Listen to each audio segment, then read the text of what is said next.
చెప్పేశారు. ఒకసారి రివైజ్ చేద్దామా? ఏంటి కాషాయ రంగు ఒక విశేషం ఏంటి? పాట పాడారు. Very good. తెలుపు శాంతి. గుడ్. ఆకుపచ్చ సౌర్యమా? మరి మధ్యలో ఉన్నటువంటి ఆ యొక్క చక్రం, ధర్మ చక్రం, అందులో ఎన్ని ఉంటాయో తెలుసా మీకు? 24 సూచనలు తెలుసా? 24 గంటలకు 24 గంటలు మనం ఎలా ఉపయోగించుకుంటున్నాం? నిన్న రాత్రి వరకు నా ప్రోగ్రామ్ తీసుకోవాలి మనసుకులే అనుకున్నాం. రాత్రి 9 గంటలకు 4 స్కూల్ హెడ్ మాస్టర్లు మీరు రావాలని మెసేజ్ పెట్టారు. ఉదయం 4 గంటలకు లేచారు. సో మొత్తం ప్లానింగ్ చేసుకున్నాం, కంపెనీ పనులు పూర్తి చేసుకున్నాం. 7 గంటలకు వచ్చాను. ఇక్కడి నుంచి బయలుదేరి మళ్ళీ 8 గంటల పార్టీ కన్నా ప్రిపేర్ చేసుకుని వెళ్ళాను. వాళ్ళు ఉండాలంటే నమస్కారం చేసి వచ్చారు.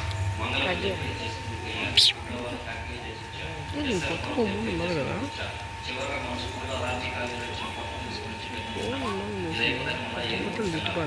అంటే అందరినీ గణతంత్ర దినోత్సవం ఆ సాకుతో తల్లిదండ్రులు కావచ్చు, పెద్దలు కావచ్చు, వాళ్ళు దూరంగా ఉండకూడదు. కాబట్టి మన యొక్క సమయాన్ని మనం సక్రమంగా వినియోగించుకోవాలి. అలా నా సమయాన్ని నేను వినియోగించుకుంటున్నానా? మరి మీ సమయాన్ని కూడా మీరు వినియోగించుకుంటారుగా? క్లాస్కి, ప్రేయర్ హాల్కి టయానికి రావాలి. అటు తర్వాత ఈరోజు మనం ఇంత అందంగా కూర్చొని ఉన్నాం. దానికి కారణం తెలుసా?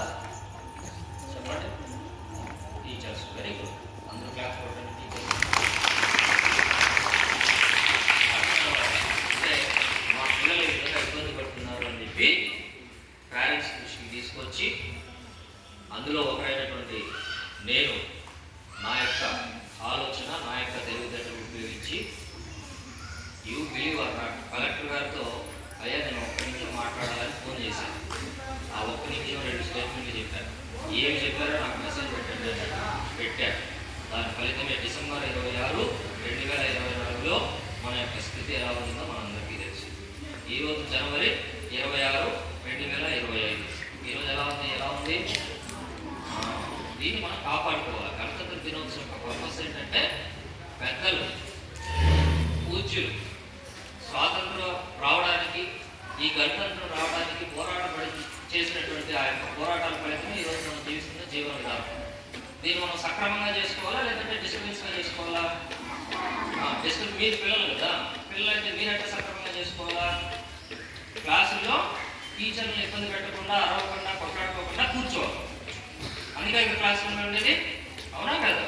1వ తరగతి నుంచి 5వ తరగతి వరకు ఈ పాఠశాలలో రాబోయేటువంటి విద్యా సంవత్సరంలో ఇదంతా నిండిపోవాలా. అంతమందిని మీరు చేర్పించాలి. మీరు చేర్పించాలంటే మీరు పోయి అడుగుతారా లేదంటే మీ ప్రవర్తన చూసి వాళ్ళు చెప్తారా? రోడ్లలో పోయేటప్పుడు, వచ్చేటప్పుడు చక్కగా అందరూ గుండి పెట్టండి అని చెప్పి మనం ప్రేరణ మేడం చెప్తాం. గుండి లేకపోతే నేను గుండి తెచ్చిస్తాను. అర్థమైందా? అమ్మ నాన్న అడిగితే గుండి తెచ్చిస్తాను. టీచర్లు ఏం చెప్తారు మీరు వినాలి. మీరు వింటారా? ఈరోజు నుంచి ఆ గుండి ఉండే వాళ్ళంతా గుండి వేసుకోండి. Very good, very good, very good, very good. ఇంకా మనం నేను మాట్లాడాలంటే రోజంతా మాట్లాడచ్చు. అయితే ఈరోజు మన పాఠశాలలో ఏ డెవలప్మెంట్ జరిగినా కూడా నా ద్వారా దానికి కారణం చెప్పండి. టీచర్లు చెప్పేశారా? మళ్ళీ టీచర్లేనా? నేను ఇది కావడానికి కూడా కారణం టీచర్లేనా? నన్ను ఎవరు జన్మనిచ్చింది? నా తల్లిదండ్రులు. తేజుకి జన్మనిచ్చింది ఎవరు? నేనా? నాకు పుట్టాడు తేజు. మా ఇద్దరికి పుట్టినటువంటి, కానీ ఆమెను అతన్ని కనింది, పెంచింది ఎవరు? కీర్తి మేడం. తేజు ముందు ఇద్దరు ఉన్నారు, నిత్య, భారతి. వాళ్ళు కూడా ఇక్కడే చదివారు. ఇప్పుడు ఎస్ఎల్ ఫోర్లో చదువుతున్నారు. కాబట్టి మా మేడం డిసెంబర్ 26 నుంచి నిద్రలేదు. ఆయన కూడా ఇలా 24 గంటలు కంపెనీ, స్కూల్. ఆడ ల్యాప్టాప్ ఉంటుందంటే స్కూల్లో ఏం చేయాలా, ఏ టీచర్తో ఏం మాట్లాడాలా, ఏ డిఓకి ఏం మెసేజ్ పెట్టాలా, ఏ డివైఓకి ఏం పెట్టాలా, కలెక్టర్కి ఏం పెట్టాలా, పేరెంట్స్ గ్రూప్లో ఏం పెట్టాలా, ఏం పెట్టకూడదు. ముందే నాకు పద్మతో పెద్ద ప్రాబ్లం. ఏదైనా పెట్టేసాను కాదు, ఇది చేయకూడదు, డిలీట్ చేయలేదు. అర్థమైందా? ఇక నేను ఎదురు చెప్పలేదు. సో ఇంకా మనకు అజాత శత్రువు అనమాట సుజాత మేడం. ఆ పాపం చాలా నెమ్మది అమాయకురాలు. అంటే అమాయకత్వం అంటే ఏం చేయొచ్చు, ఏం చేయకూడదు, ఏం మాట్లాడచ్చు, ఏం మాట్లాడకూడదు అనేటువంటి డైలమాలో ఉన్నారు వాళ్ళంతా. ఇంకా టీచర్లు అంటే ధనలక్ష్మి మేడం ఏ సబ్జెక్ట్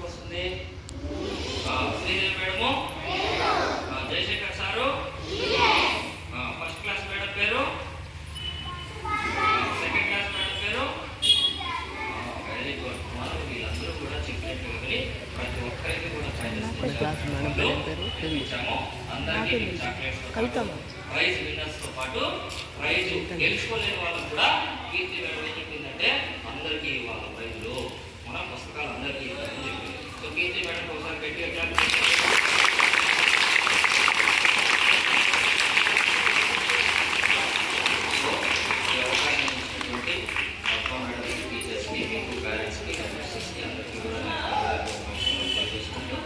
చేసుకున్నాను.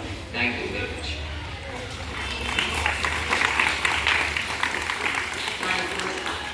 ఉపాధ్యాయ బృందం నుంచి ఎవరైనా ఒకరు వచ్చి మాట్లాడాలని కోరుకున్నాను. నేను లాస్ట్ తల్లిదండ్రుల నుంచి ఒకరు రావాలని కోరుకుంటున్నాను. ఎవరో ఒకరు పిల్లలను ఉద్దేశించి, పాఠశాలను ఉద్దేశించి తల్లిదండ్రుల నుంచి ఒకరు రండి. కమిటీ నుంచి మాట్లాడారు. పేరెంట్స్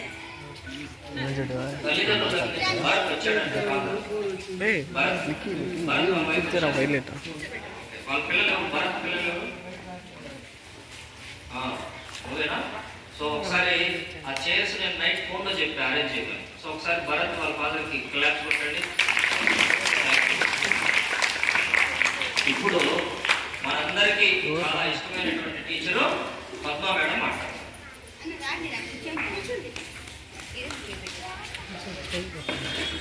పాఠశాల ప్రధానోపాధ్యాయురాలు, ఉపాధ్యాయులు, ఈరోజు విచ్చేసిన సిఐటియు జిల్లా ఉపాధ్యక్షులు, అలాగే కమిటీ మెంబర్స్, వైస్ చైర్మన్, విద్యార్థుల యొక్క తల్లిదండ్రులకి, అలాగే మనం పిలిచిన వెంటనే వచ్చిన శానిటరీ వర్కర్స్, అతిథులు, పిల్లలు అందరికీ కూడా గణతంత్ర దినోత్సవ శుభాకాంక్షలు తెలియజేసుకుంటూ, ఇప్పటి వరకు అందరూ మనం ఈరోజు ఏం చేసుకుంటున్నామో, ఎందుకు చేసుకుంటున్నామో అన్న విషయాన్ని మాట్లాడుతున్నాము. ఈరోజు గణతంత్ర దినోత్సవం 200 సంవత్సరాల క్రితం బ్రిటిష్ వారు వచ్చి మన దేశాన్ని పరిపాలించి, ఇప్పుడే వెంకటేశ్వర గారు చెప్పారు, మాట్లాడకూడదు, చేతులు కట్టుకొని కూర్చోవాలి పిల్లలందరూ అని, అటు ఇటు కదలకూడదు అన్నారు. 5 నిమిషాలు కూడా మీరు పాటించకపోతే ఎట్లా? ఈ కార్యక్రమం అయ్యే వరకు పిల్లలు డిసిప్లిన్గా ఉండాలి.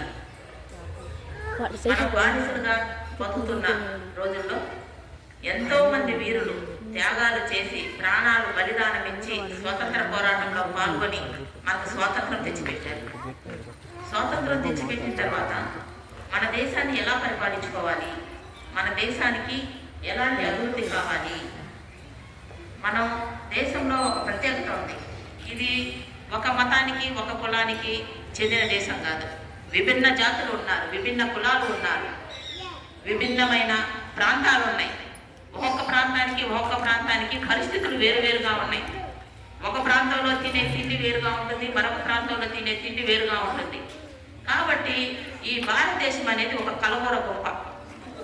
అన్ని జాతులు ఉంటారు, అన్ని మతాలు ఉంటారు, వారి వారి యొక్క అభిప్రాయాలు, వారి వారి యొక్క ఆహార విధానాలు, వారు జీవించే సంస్కృతి అన్నీ వేరువేరుగా ఉంటాయి. కాబట్టి ఇది ఒక కులానికి, ఒక మతానికి సంబంధించిన దేశం కాదు. లౌకిక రాజ్యంగా మనం ప్రకటించుకోవాలి. అంటే లౌకిక రాజ్యం అంటే మన దేశంలో ఏ మతాల వారైనా, హిందువులైనా, క్రిస్టియన్స్ అయినా, ముస్లిమ్స్ అయినా, బౌద్ధులైనా, సిక్కులైనా, ఎన్ని జాతుల వారైనా వారి వారి సంస్కృతిని రక్షించుకుంటూ మనం బతకాలి. ఇది మా దేశము, ఇది మా హిందువులదే, మీరు వెళ్ళిపోండి అని మిగతా వాళ్ళు హిందువులు అనేదానికి లేదు. ఈ క్రిస్టియన్స్ వచ్చి ఇది మా దేశము, మీరందరూ వెళ్ళిపోండి అనే క్రిస్టియన్స్ అనేదానికి లేదు. అంటే మనమందరము కలిసి మెలిసి అన్నదమ్ముల వలె, అక్క చెల్లెల వలె, భారతీయులలాగా మనమందరము జీవించాలంటే మనకి ఒక రాజ్యాంగం కావాలి. ఆ రాజ్యాంగంలో మనం ఎలా బతకాలి, ఎట్లాంటి హక్కులు ఉండాలా, పిల్లలకు కూడా దాంట్లో కొన్ని హక్కులు, సౌకర్యాలు, సౌలభ్యాలు అన్నీ ఉన్నాయి. పెద్దలకి వాళ్ళ ఉపాధి, ఒక్కొక్క రాష్ట్రాల్లో వాళ్ళు ఎలా, వాళ్ళ పరిస్థితిని బట్టి ఎలా ఉండవచ్చు అని రకరకాలుగా ప్రతి ఒక్క విషయం నుంచి క్షుణ్ణంగా 2 సంవత్సరాల 11 నెలల 18 రోజుల వరకు, అంటే దాదాపుగా 3 సంవత్సరాల వరకు వాళ్ళు 300 మంది కమిటీ మెంబర్లు చర్చించుకొని రాసిన రాజ్యాంగం అన్నమాట. ఆ రాజ్యాంగంలో అవన్నీ కరెక్ట్గా ఆ రాజ్యాంగాన్ని అమలు చేయవలసింది ప్రభుత్వం వారు. ఇప్పుడు మీకు ప్రభుత్వంతో మనకేం పని అనుకోవచ్చు, ప్రభుత్వంతో మనకేమైనా మనం చదువుతున్నదే ప్రభుత్వ బడి. ప్రభుత్వ సహాయ సహకారాలతో మన బడి నడుస్తుంది. మీకు అందరికి యూనిఫామ్ ఇస్తున్నారా, పుస్తకాలు ఇస్తున్నారా, మధ్యాహ్నం భోజనం పెడుతున్నారా? అవునా? ఇవన్నీ ఎవరు చేస్తున్నారు? ప్రభుత్వం చేస్తారు. ప్రభుత్వం ఎందుకు చేస్తా ఉంది? రాజ్యాంగంలో అమలు పరిచారు. 14 సంవత్సరాల వరకు ఉచిత నిర్బంధ విద్య, ఎవరు పనులకు పోకూడదు, అందరూ పాఠశాలలో ఉండి చదువుకోవాలి. ఖచ్చితంగా వాళ్ళకు చదువు అవసరం తెలియకపోయినా వాళ్ళందరినీ పనులకు పెట్టుకోకుండా అందరినీ పాఠశాలకు తెచ్చి వాళ్ళని విద్యావంతులు చేసి సభ్యతా సంస్కారాలు నేర్పించాలి అని రాజ్యాంగంలో మనం రూపొందించారు. కాబట్టే ప్రభుత్వం ఈ వసతులన్నీ కల్పిస్తాము. లేదంటే కల్పించాల్సిన అవసరం లేదు. అవి వాళ్ళు ఏ మాత్రం కల్పించకపోయినా మన హక్కుల కోసం మనం పోరాటాలు చేయొచ్చు, మనం అడగొచ్చు. ఇప్పుడు మేమన్నా ఇప్పుడు మీకు పుస్తకాలు సక్రమంగా రాలేదనుకోండి, జూన్ 5 తెలిసారు పుస్తకాలు రాలా, మేము అధికారులు అడగం. మా ప్రజల్లో మా పాఠశాలలో పుస్తకాలు రాలేదండి, ఎందుకు అడగలకన్నా మన రైట్ అక్కడ. కాబట్టి ఈ రాజ్యాంగం వలన మనకి రావాల్సిన హక్కులు కానీ ఏమైనా కానీ సాధించుకునేదానికి సౌలభ్యం అనేది మనకు రాజ్యాంగం కల్పించబడింది. కాబట్టి ప్రస్తుత పరిస్థితుల్లో ఆ రాజ్యాంగాన్ని కాపాడుకోవాల్సిన బాధ్యత మా పైన, రాబో తరంలో మీ పైన ఖచ్చితంగా ఉంది. రాజ్యాంగాన్ని ఎట్లంటే అట్లా మార్పు చేసేసి ఎవరికంటే వాళ్ళకు ఒకరికి అనుకూలంగా మార్చుకునేదానికి లేదు. కాబట్టి అట్లాంటి మార్పులు జరిగినప్పుడు సమాజంలో ఉండే ప్రతి ఒక్కళ్ళు కూడా స్పందించాలి. రాజ్యాంగాన్ని కాపాడుకునే పనిలో మనందరము కూడా మన వంతు బాధ్యత మనము పోషించాలి. అలాగే పిల్లలు ఇప్పుడు మేము ఒక 20 ఏళ్ళు అయిన తర్వాత మా పని అయిపోతుంది. ఇంకా మీరు రాబోయే దేశాన్ని నడిపించాల్సింది మీరు, భావి భారత పౌరులు. కాబట్టి మీరు ఇప్పటి నుంచే మంచి చెడు, ఏది మంచి ఏది చెడు అని తెలుసుకోవాలి. దేనిని మనం పాటించాలి అనేది చిన్నప్పటి నుంచే మనం అవలంబించాలి.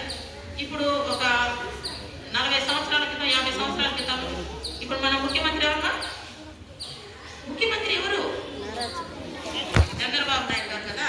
ఆయన మన తిరుపతి జిల్లా వాసి, నారావారిపల్లి.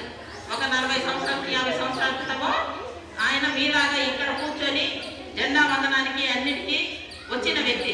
ఆ రోజు ఎవరైనా అనుకున్నారా ఆయన ఈ రాష్ట్రానికి ముఖ్యమంత్రి అవుతాడు అని? ఆ రోజు ఎవరికైనా తెలుసా? తెలుసమ్మా? తెలీదు. అలాగే ఈ రోజు కూడా మీలో ఎవరు ప్రధానమంత్రి అవుతారో, ఎవరు కలెక్టర్ అవుతారో, ఎవరు డాక్టర్ అవుతారో, ఎవరు ఇంజనీర్ అవుతారో, ఎవరు ఎమ్మెల్యేలు అవుతారో, ఎవరు మంత్రులు అవుతారో ఇప్పుడు తెలియదు. ఒక 20 సంవత్సరాల తర్వాత మీ భవిష్యత్తు అనేది తెలుస్తుంది. కాబట్టి ఆ భవిష్యత్తుకి పునాది ఇప్పుడు పడుతుంది. ఆ భవిష్యత్తుకి పునాది ఇక్కడ గట్టిగా స్ట్రాంగ్గా వేసుకోవాలి. కాబట్టి పాఠశాలలో ఉపాధ్యాయులు చెప్పిన పాఠాలు ప్రతిరోజు చక్కగా నేర్చుకొని సమాజం పట్ల అవగాహన పెంచుకొని తల్లిదండ్రుల్ని, గురువుల్ని గౌరవిస్తూ మీ జీవన విధానాన్ని కొనసాగించి మంచి భారత పౌరులుగా మీరు ఎదగాలని కోరుకుంటూ నాకు ఈ అవకాశం ఇచ్చిన ఈ సభకి శుభాకాంక్షలు అలాగే అభినందనలు తెలుపుకుంటూ ధన్యవాదాలు తెలుపుకుంటూ విరమిస్తున్నాను. ఇప్పుడు వచ్చిన వాళ్ళలో ఎవరైనా మాట్లాడే వాళ్ళు వస్తే ఒకసారి మాట్లాడవలసిందిగా కోరుతున్నాను.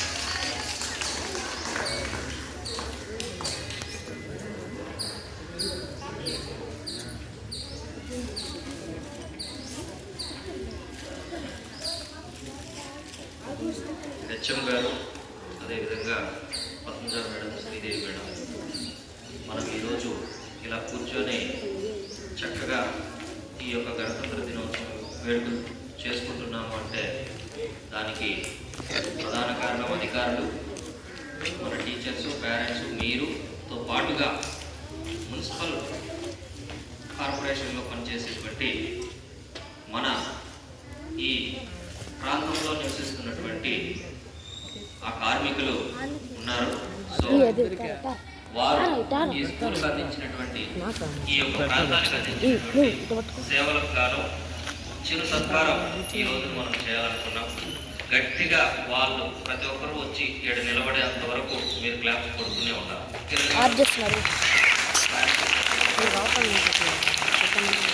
Second video